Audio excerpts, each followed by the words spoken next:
ఇవాళ మన చాప్టర్లో పేజ్ 22.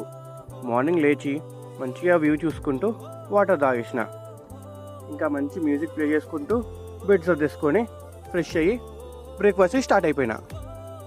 ఇవాళ మొత్తం మనకి practical evaluation day. So breakfast చేసి క్యాంపస్కి స్టార్ట్ అయిపోయినాం. క్యాంపస్ బయట మంచిగా మొక్కలు నాటిన్లు చాలా బాగున్నాయి. ఇంకా మార్నింగ్ మనకి కొన్ని ప్రాక్టికల్స్ అయిపోయినాయి.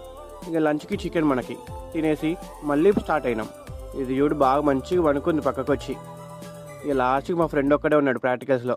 మా అంతా అయిపోయేది, ఆరామ్సే ఉన్నాం. ఇంకా రూమ్కి వచ్చి వర్కౌట్ స్టార్ట్ చేసిన. ఇవాళ స్క్వాట్స్ ఛాలెంజ్ పెట్టుకున్నా. 100 స్క్వాట్స్ చేయాలి, పాజ్ లెస్ అనుకున్నా. చాలా కష్టంగా అయింది కానీ పూర్తి చేశా. లాస్ట్లో నడుము మీద పడ్డది వెయిట్. దానివల్ల నెక్స్ట్ వర్కౌట్స్ అంత ఎఫెక్ట్గా చేయలేకపోయినా. తర్వాత అబ్డామన్ స్టార్ట్ చేసిన. ఇక అబ్డామన్ అయితే మంచిగా చేసిన. Series అయిపోయేలోపు fat